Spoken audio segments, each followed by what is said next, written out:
Hello, hello, and welcome to Fine, I'll Talk About It, the podcast where we say the quiet parts out loud. Real talk, straight to the point, no fake positivity. I'm your host, Danielle Young, and today I'm joined by Christy Scarpeano.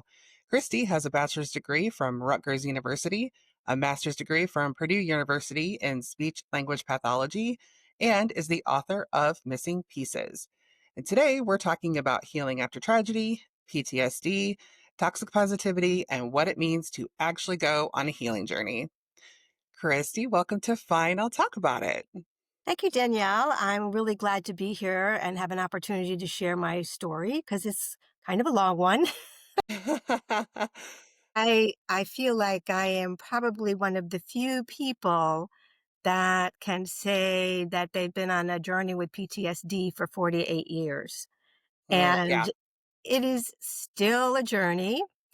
As I'll talk about what happened to me, I find that healing from PTSD is like peeling off the layers of an onion.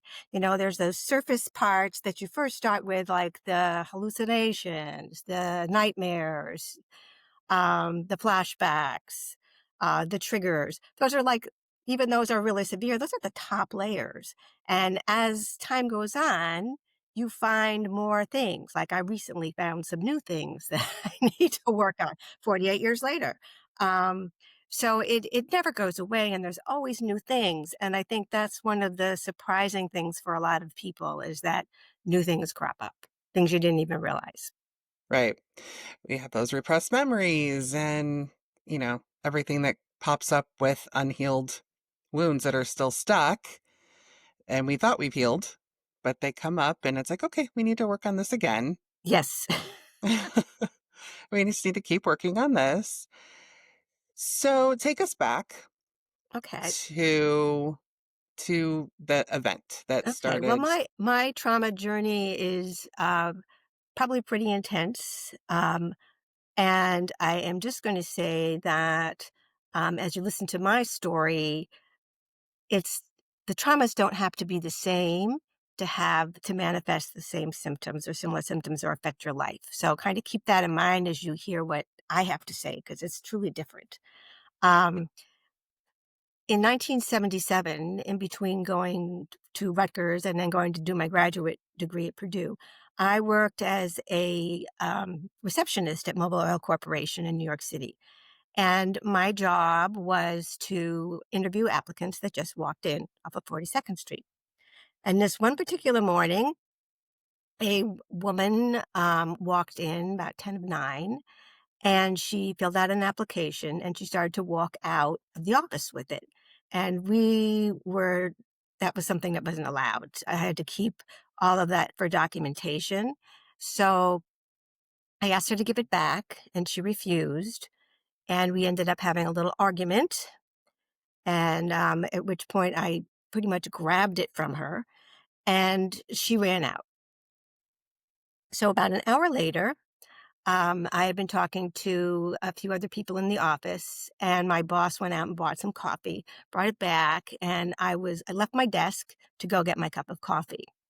I took about 5 steps, and then at some point in time, I found myself on the other side of the office on the floor under a large plant. Mm, As it turns out, skipping a lot of details, the woman who had walked in was a terrorist from the FALN. She left a bomb in an umbrella on a coat rack about 10 feet from my desk. wow. Had I not walked away, I would not be on this podcast today. um, Can you just explain what FALM is for those who don't know? it is a Puerto Rican terrorist group that they were wanting freedom for Puerto Rico, and they were bombing several corporations in New York City that particular day. And in fact, 100,000 people were evacuated from New York that day because of all of the threats. So it wasn't a small thing, it was a big thing, a It big was this. political thing. Got it. Um, Okay. Yeah. the whole front of our building was blown out into the street. So, when people hear bomb, they don't really picture what that is. But believe me, when I did come to, I I didn't even know if I was alive. Everything was so, um, it was different. Everything was destroyed. The smell, the destruction. Um, so that whole day, um, was just being taken to different buildings and being evacuated again. Um, and following that, I did not go back to work again. My father sent me to Bermuda for a couple of weeks to kind of get me away from the media, which did not help because when I came back, uh, the FBI considered me to be a flight risk, and I was handcuffed at the airport and taken in for more questioning. So Wow. you add that to my trauma, and for 3 years, I did go to grad school, but for 3 years after that, I was interrogated by the FBI and New York Police Department um, because I had interacted with the person that they had connected to the crime, the bombing. And I eventually testified against her in a murder trial. So all that is the original incident. Not one thing, but many things.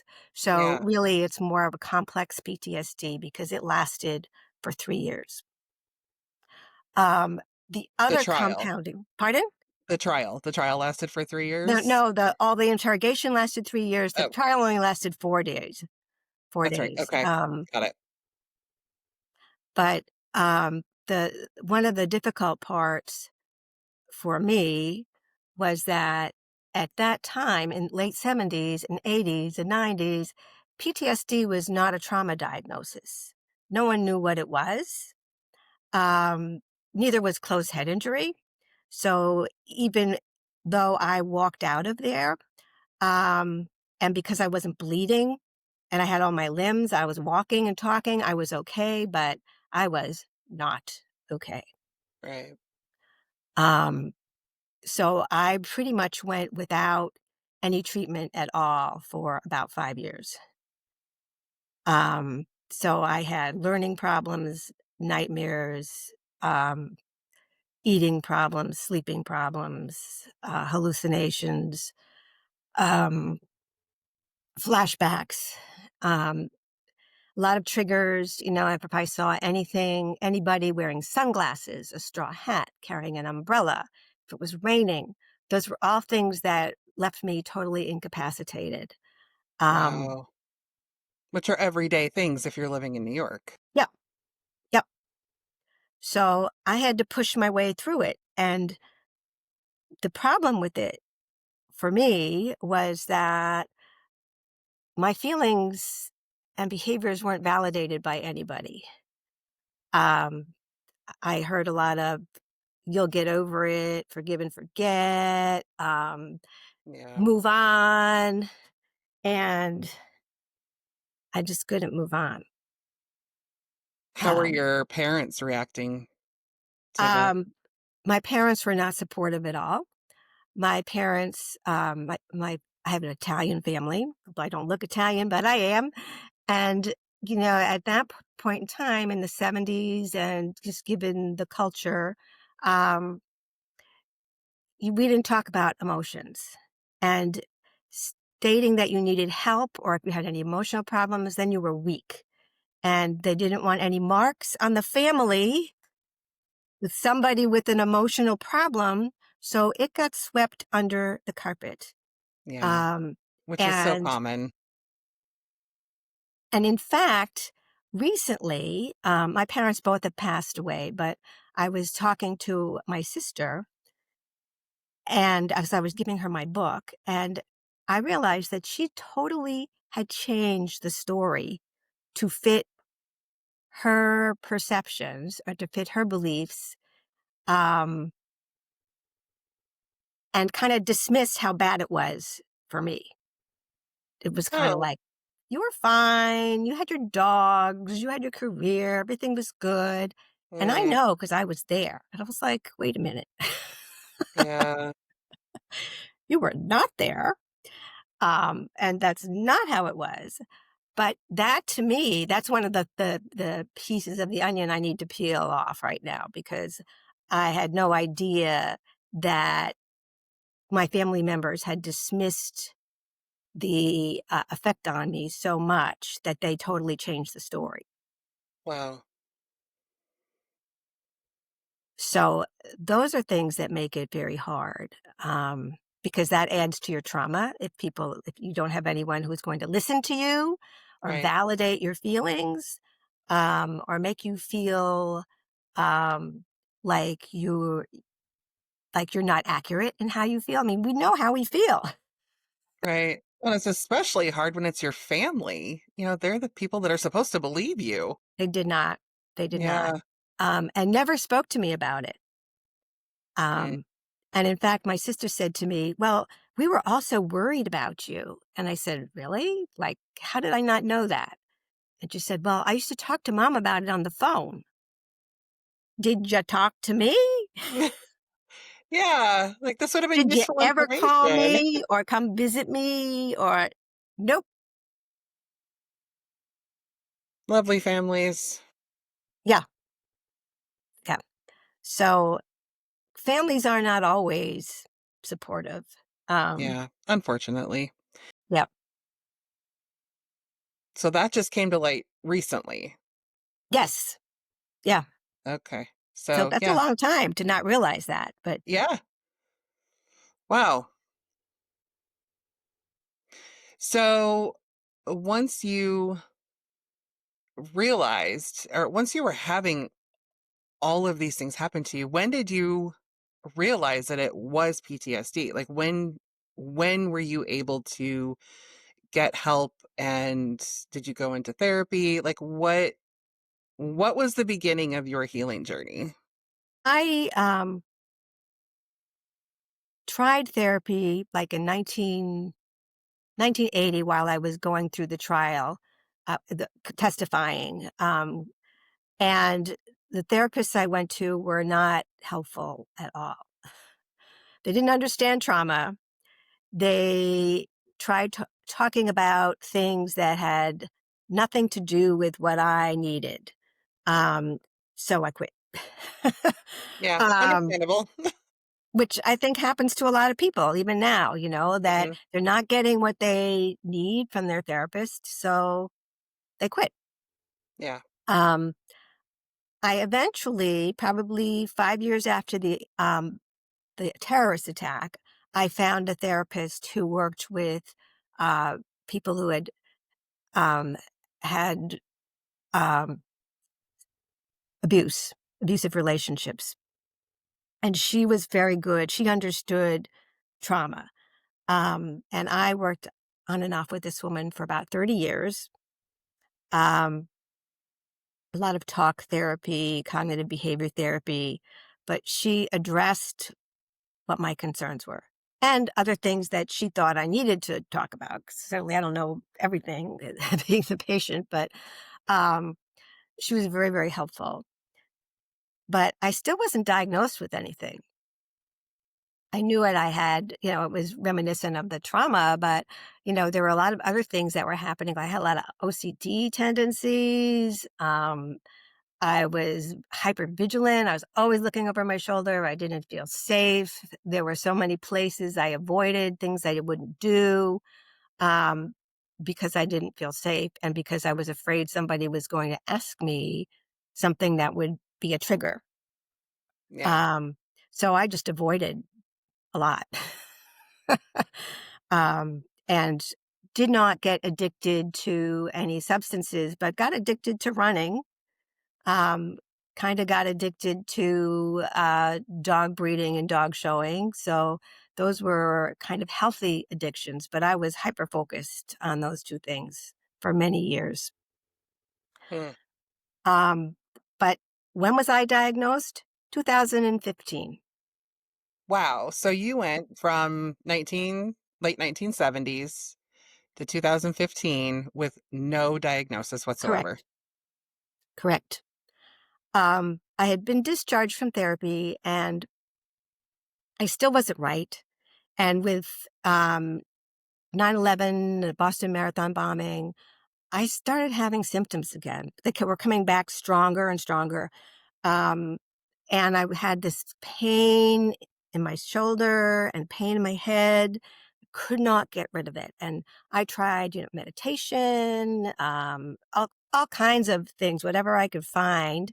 Um, and nothing was making it go away. So a friend of mine said, "Have you ever heard of EMDR?" And I hadn't.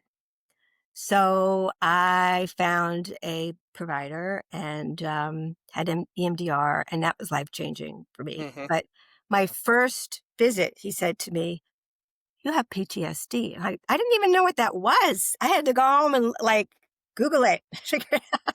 Like, what is PTSD? No clue. And then I Yeah. was like, a huge weight lifted off my shoulders because now I knew that I wasn't crazy and that there was a reason for all of these behaviors and thoughts and stuff that had been going on, that it was a silent battle. And that was so helpful to know, to have a name Yeah. for what it was or what it is. Yeah. How did you react when he when you were officially diagnosed with PTSD? Were you like, okay, hooray, or was it another label for No, it you? wasn't another label to me. It had a lot of meaning, and it was, I wouldn't say it was hooray, but it was a huge relief. Like, there really is something. There really is a name. I mean, as a speech language pathologist, you don't like to categorize people, but there's names for things, for clusters of symptoms. Um, and I never had a name for what I had. And it was like, where's all this coming from? And I had memory problems. I still do, executive functioning issues, word retrieval deficits. Where's all that stuff coming from? And I never had any answers other than, well, if you could just kind of get rid of that trauma and release yourself from the past, then it would all go away. Yeah. Just let it go. Yeah, let it go. Time Yeah, heals let it go. everything. Let it go. I love it. Yeah. People who have never been through that level of trauma, just, giving advice. It's great. Wanted to let it go. Believe me, Yeah. No one wants to hang on to I did not anything want to like hang that. on to that stuff. I was Right. When I finally went for EMDR, I mean, the therapist told me I was so ready. I mean, we got everything done in like 2 sessions, which is really unusual. But I had had Yeah. so many years of therapy and had been working so hard to get rid of this negativity, garbage, whatever it was inside of me. I needed it out. I really needed it out. Yeah. Um, and I was so grateful to finally be free of that. Because when I was finished with that one session of EMDR, I was a different person at the end of the session. Mm, It was that dramatic for me. yeah. EMDR is super powerful. I do recommend it for people who have been through any kind of trauma. It's not easy. It is not No, easy. But no, the way I no. looked at it was I had been living with pain every day for 30 years. What's a little bit more pain if it's going to get rid of it or make it better? I was like, Yeah, "Let's do anything, please." Um, yeah. I've done EMDR and it is a lifesaver. Yeah, it is truly a lifesaver. So anyone out there listening, if you've considered it, do it. It will help. It will save your life. Yep. My nightmares were gone. I could never relive the event again. I tried. Well, can I get back in there? Yeah. Couldn't. I I'm mean, gonna I'd get, test this. because when you have a flashback, I mean, I could smell the smell. I could see blood on the wall. I could feel the pressure of the air around me from the explosion. I was literally there. And now I can't get back into that. I can't feel that again. And it's wonderful. Yeah. That's amazing. So what did life look like after EMDR for you? Like, did you keep on a healing journey? Like, Yeah, what? still on a healing journey. I started learning more about PTSD, because I'm curious. And this particular therapist suggested that I write a book. And I was like, no, like, who's going to want to read about my life? Right? Who cares? Um, But over a couple of years, I mean, I had always journaled a lot. Um, so I thought, you know what, I'll try to recreate things for myself, and try to fill in some of the holes in my life because I really, a good part of my life before EMDR is the big black hole. I Uh, don't remember much of anything. Um, so I started writing. And as I was writing and doing research, didn't I find some other people who were survivors or who had family members that were killed in other FALN attacks? Um, there was suddenly a whole network of people that I found that just continued to help me heal. oh, that's And awesome. I've met more and more people, and it's been sad that we met under these circumstances. But on the other hand, the level of understanding and the power and strength in the room when you have people who've sustained trauma in the room is just, it's just, I can't even explain it. It's just so healing and so powerful. Yeah, I can imagine. I mean, and they believed you. Yes. You know, here's your here's this group of people that you've never met before, but you all have a common thread, Yeah. and they actually believed what you were going through. That you had this, PTSD. And I mean, how was that? Knowing that, you were getting all of this pushback from people who knew you and loved you, but yet here you were finding strength and solace in with strangers. Strangers. Like, how is that? That was, it was very powerful. Um, it was, it, it kind of completed me in a way, it kind of validated who I am and what I've been through. The part that I struggled with, and I still struggle with this a little bit, is they called me brave. They called me strong. Mm, Um, Brave because I confronted a terrorist. I didn't know she was a terrorist. I just thought she was a crazy person from the street, quite honestly. yeah. But I Well, got her fingerprints, which connected her to the crime. And she is the only terrorist in this group that has been connected to a specific crime because of what I did. Um, and there is a movement to get justice for these crimes because some of our presidents have released all of these people from prison and they are free. Um, so that's not good. that's another whole nother story. But um, so being called brave and doing something to bring closure was not something I expected, or even thought about. Expect is not really the right word, but thought about. And I just always thought of myself as more of a victim and having all these difficulties rather than someone who did something really positive, and strong. So that's a whole new way of thinking about myself, that I'm still learning. Yeah. And I Well, I think mean, any survivor or anyone who's had any kind of trauma, we're all strong, but it's believing that. yes. Yeah. You don't feel strong in the moment. You don't feel strong when you're going through the panic attacks and when you're having the repressed memories and, when you're remembering what happened and, you're going back and revisiting it. You don't feel strong in those moments. It's the moments where, I know for me, when I look back on my abuse, it's those moments where I can look back and say, I survived that and I'm here, that I feel strong and brave. I mean, do you look back on that moment and then look at where your life is now and say, you know what? I am strong, I am brave. I feel that way now. I Yeah, mean, I feel like I have my life back. I have my identity back. I lost my identity. I was not born Christiane. I was born Jane Margaret.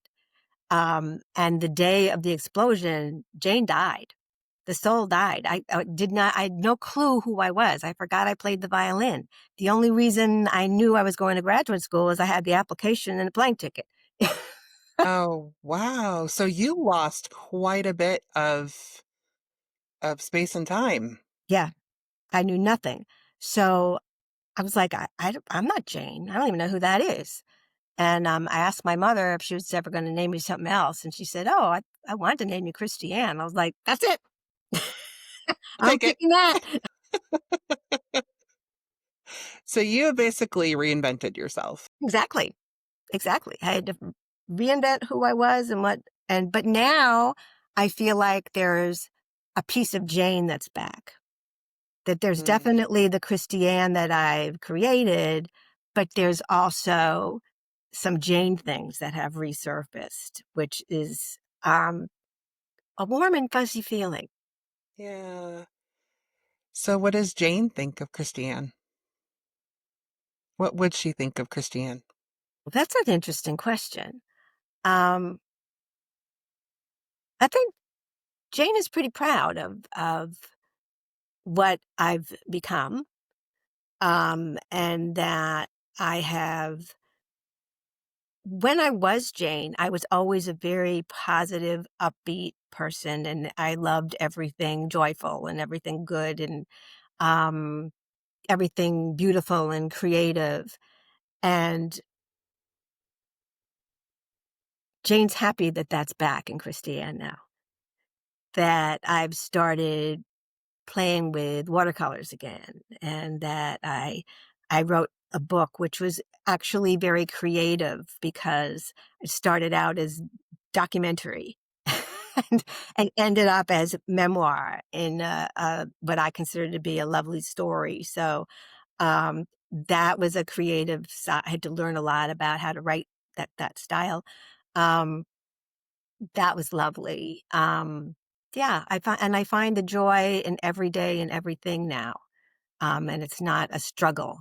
So that's a good thing. Yeah, that's beautiful. I love that. That you've taken that old identity, reinvented yourself, but you still connect with that old identity and just formed a new relationship with her. Thank you. And Yeah. it kind of blends. I mean, I have friends that knew me when I was Jane, um, and most of them have asked if they can still call me Jane, and I let them. Yeah. It's fine. But there's now been a kind of blending of who I was and who I am with those people because I still keep in touch with them. So um, it's definitely been a life experience for sure in blending that. But um, it's for a lot of reasons people can lose who they are and lose their identity.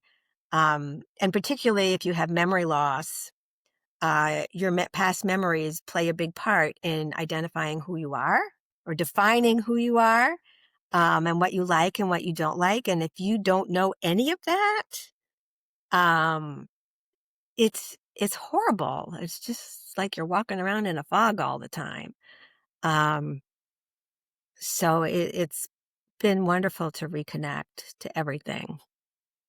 Yeah. I bet. Wow. That's awesome. And I'm so glad that you were able to reconnect to that part of you that, you know, I almost want to say like childlike wonder, the watercolors and, The curiosity the part, the curious curiosity, part of the me, uh, artistic part. that part was gone for a long time. I had kind of flat emotions. I kind of was to say I was kind of like an actor. There was the real me that I really couldn't get in touch with, and then there was the way I was out in the world. But as far as like connecting with all that stuff that I really loved that has emotion tied to it, I couldn't do it. Um, but I can now, and it's wonderful. It's And so neat. am I a good artist? No. Well, it doesn't But I matter. enjoy painting. Yeah, that's what matters, That's right? the It's part just, that's good. That's the yeah. part that's good about it, yeah. So let's talk about that toxic positivity that was in your life. Are you still facing that even today with the people who knew you back then? Are they still or even people who you know now? Sometimes. I think a lot less, certainly a lot less. I think a lot of people, I expected some interesting comments about my book. And most of the time, I'm getting comments like, oh my gosh, I never knew that that happened to you. I'm so sorry. I'm so glad that you're doing better. Those are lovely comments. And Yeah. that's all I thrive on those.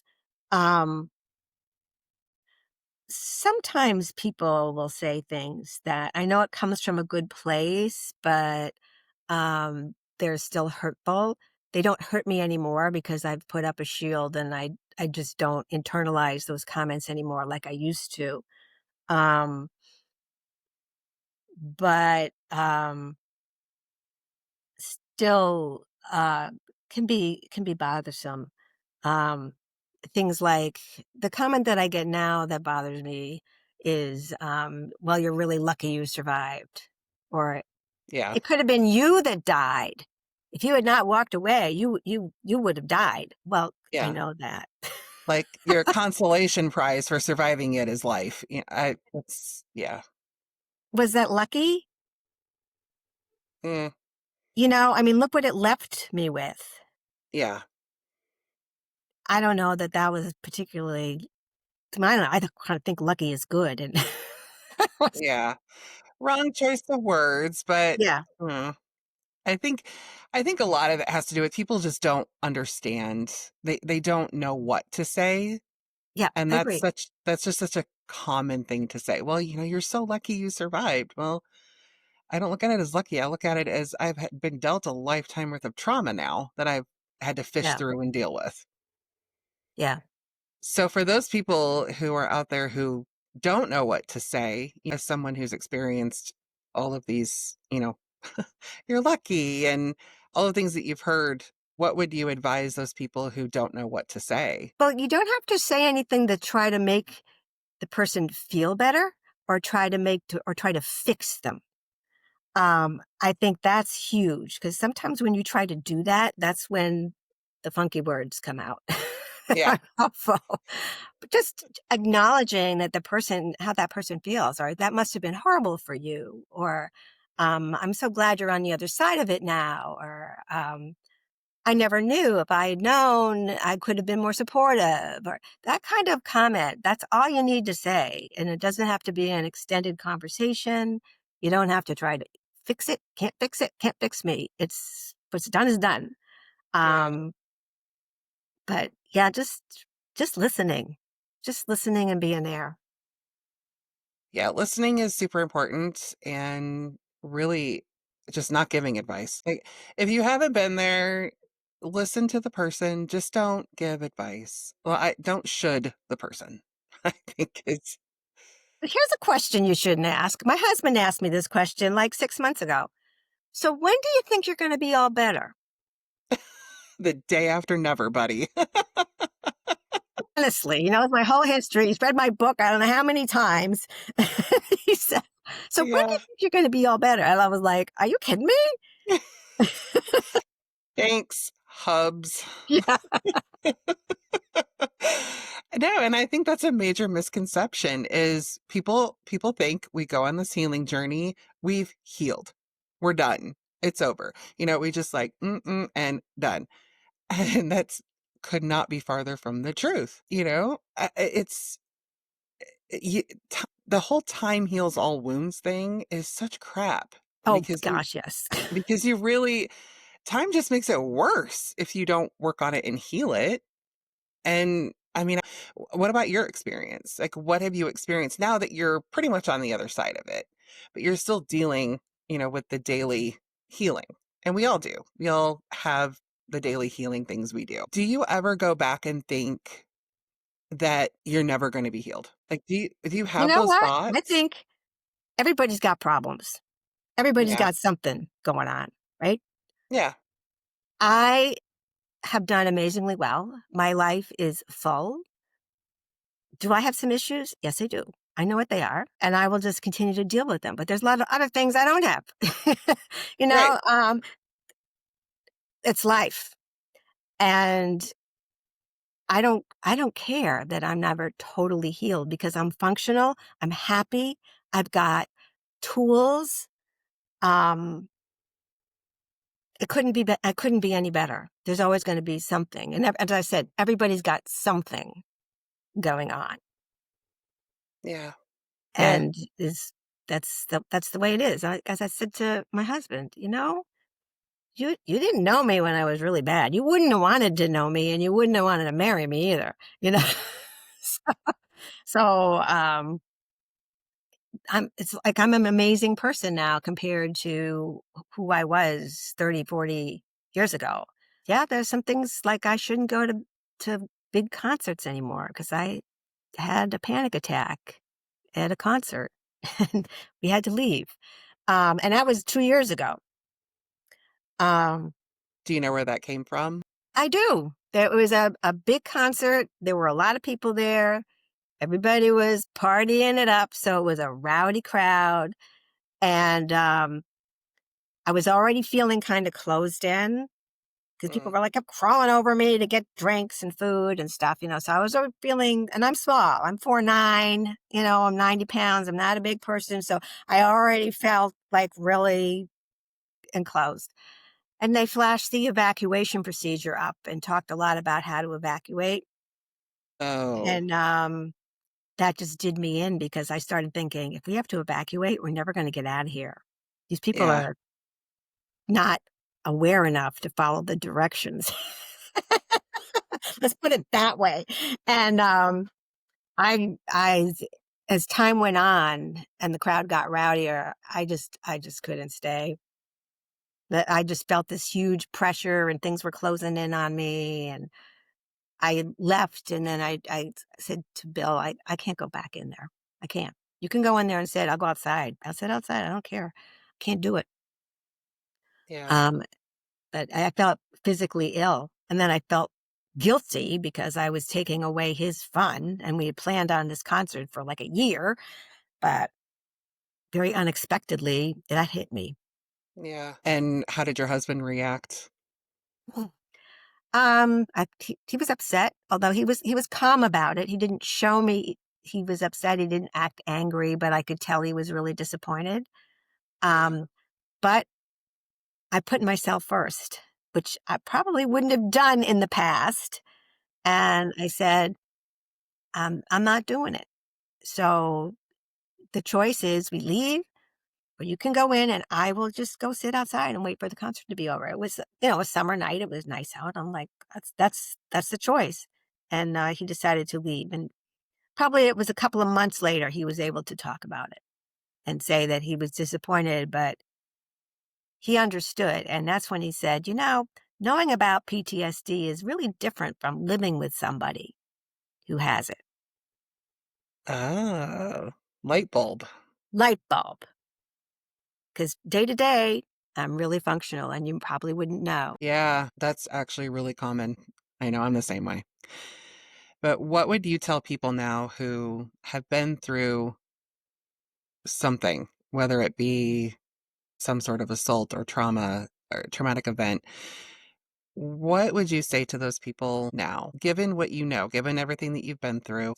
Be kind to yourself. Know that your feelings are real. Um, accept that this is a temporary thing, but you have the strength within you. You have to dig deep and find it and believe in yourself that you can get better and you can function. And then it is up to you to find someone or some things that can help you. And it's not any one thing. It's not just cognitive behavioral therapy or just, it's like a lot of different things. I did so many different things that now I realize that all those little things made a huge difference. Massage. No, uh, I even did like tarot cards and sound baths and all kinds of things that in the end added up. So none of those things are frivolous. Try it lots. If you don't like something, then you're not going to buy into it and it's not going to work. So hang in there. and find the joy in every day. Great advice. Did you have guilt about healing? Like, What were some of the things that you did to deal with the guilt? well, for a long time, I just kind of packed it up and put it in a closet on a shelf and didn't deal with it, to be quite honest with you. Um, I was fortunate enough to, there was someone that was killed in the bombing. And I was the last person to speak to that person. And I was doing research online and I saw an interview with this man's brother. And I decided to contact him. Hmm. So I did. And we ended up having several phone conversations, talked a lot about survivor's guilt. But that helped me enormously because it brought some closure to the whole situation. Um, so that was my biggest, I still feel bad about it. But I don't think I harbor the guilt that I used to. I also used to harbor guilt because I didn't think I was working hard enough, to get better. And now I realize that you only can do what you can do and you need to let things take their course and not get mad at yourself. Be kind, give yourself space. A pause is okay. If you can't do something, it's not the end of the world. Um, that's a different way of living that I had to find. Because I put a lot on myself. Why isn't I should be doing more, Yeah. get better faster? Yeah. Nah. That yeah. That's also a misconception is that healing is linear. No. And there's a timeline for healing. And Exactly. that's It's just not. not true. It's just forming new relationships over time with what's happened. Well, what is the name of your book? My book is called Missing Pieces. Um, And where can we find it? you can find it on Amazon. Okay. I'll put the link in the show notes as well, so everyone has access to that. Thank you. Any final thoughts before we wrap up?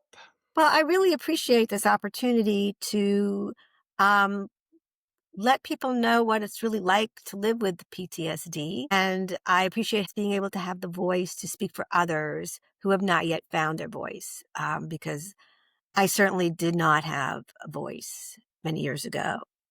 And I'm actually starting a second project. I'm writing a second book. And this one is going to be a resource for people with PTSD on things you can do outside of therapy. Quick and easy, not it costs nothing, free, but things that have helped me.